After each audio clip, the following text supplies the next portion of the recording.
You know, somewhere between dragging yourself out of bed at 6 a.m. and staring at that harsh blue glow of your phone at midnight, we kind of all just quietly agreed to something. We agreed to a deal that literally nobody voted on. A silent, binding contract that says life is simply supposed to feel exactly like this. Exhausting, transactional, just an endless, breathless loop. Your screen lights up, boom, 12:03 a.m. Just circling back on this. And what do?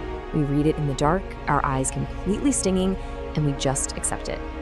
We've allowed our daily reality to become this crowded, high-speed existence where we're constantly reachable, constantly expected to produce, and constantly vibrating with that low-level anxiety of the next notification. Because that buzz in your pocket? Yeah, it's not even an alert anymore. It's a physiological trigger. We're all basically living inside a never-ending group chat titled Urgent, in all caps. It's just a blur of calendar invites, double-booked meetings, and endless pings demanding our immediate fragmented attention. The frantic pacing of our days leaves absolutely zero room to actually take a breath. Think about this for a second. If you told someone 10 years ago that their entire existence would revolve around arbitrary targets, performance appraisals, and writing polished posts celebrating their own physical and mental burnout as the hustle, man, they would have laughed in your face. They would have called it dystopian fiction, a scary movie about a bleak future. Now, we literally just call it Tuesday. And you want to know the sharpest irony of the whole shebang? For decades, right, sci-fi warned us about machines taking over, about becoming cogs in this cold, unfeeling system. Well, we actually turned into the exact machines we used to be terrified of. Except no evil corporation forced us into pods. Nobody built us to be this way. We volunteered.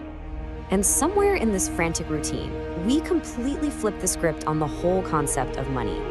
Money was invented to be a tool, right? Not the ultimate trophy. You earn it so you can live. But we somehow reversed that sentence. Now, people just live so they can earn. We're constantly chasing the louder flex. We want the bigger house, the faster car, the better watch. We keep upgrading the aesthetics of our lives. And yet, and this is wild, somehow with all of those upgrades, we end up with infinitely less time to actually sit down and enjoy any of it. We're just accumulating things we're way too exhausted to use. It's entirely hollow. We are working ourselves to the absolute bone to afford a life we aren't even present for. I mean, we've got premium subscriptions to absolutely everything, except peace. But here is the part that genuinely stings. Let's just slow down for a second. While everyone is busy sprinting, staring down at their screens, chasing that next raise or that next we should really catch up sometime that never ever happens, actual human beings are struggling right beside us, and we just walk right past them. We walk past the lonely elderly neighbor on the bench who could just use 5 minutes of conversation. We walk past the stranger who needs actual help, not a performative post about helping. We even walk past the people we see every single day. Think of that colleague of yours, you know the one quietly falling apart behind a strained, tired smile that instantly drops the second they think nobody is watching. They tell you, "Doing great, thanks." And we accept it, because digging deeper, well, that would take time we feel we don't have. That right there is the true collateral damage of the hustle. So what this all means is that we've engineered a world where feeling sympathy for someone else's pain has become an optional feature, nice to have. We treat our humanity like a task we'll finally get to once things calm down at work. But let's be entirely honest with ourselves for a minute. Things never calm down. They just get replaced by new things to stress about. So I want you to stop thinking about your inbox. Stop thinking about tomorrow's schedule. Just picture your own funeral.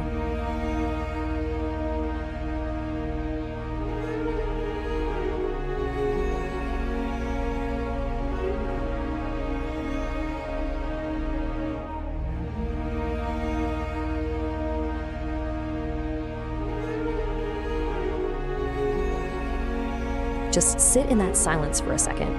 Because when you reach that absolute finish line, and the people who actually knew you are gathered in that room, literally nobody there is going to talk about your quarterly targets. Nobody's eulogy is going to affectionately recall how many consecutive Zoom meetings you managed to sit through. None of that noise makes it to the end. And here is the cold reality, the punchline that nobody locked in the hustle wants to admit. Every hand tirelessly counting money, every single dollar, every zero you added to that bank balance, it stays exactly where it is. You do not get to take a single one with you. Zero. You can optimize your workflow, you can hack your productivity all you want, you can become the most ruthlessly efficient machine in the corporate world. But the most efficient machine in the world still cannot smuggle cash past the finish line. And we know this, right? Deep down, we know this is the truth. And yet, somehow, the alarm goes off the next morning. And what do? We go right back to it. Back to the targets, back to the monitor glow, back to saying things like, let's take this offline. We actively participate in the illusion, pretending that this exhausting transactional version of life is the only option available to us. But it isn't. It really never was. The actual message hiding beneath all this noise is beautifully simple. Money is just a tool for living. It is not the point of living.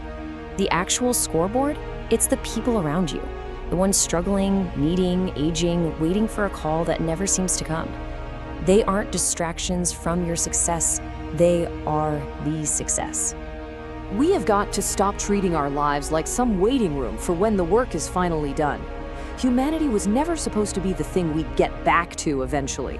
It was supposed to be the whole game, right from the very start. So let's break the autopilot today. You don't have to quit your job and move to the woods, obviously. But you can make a choice right now. Close one tab on your browser. Skip one meeting that really could have just been an email. Take that reclaimed time and call someone who needs it. Do it not because it looks good on a social media feed, but because it is good. Because that corporate machine, it's gonna keep spinning whether you give it 110% today or just 100%. The machine doesn't truly need another hour of your life, but someone, somewhere in your world, probably does. So, I'll leave you with this. Who is it?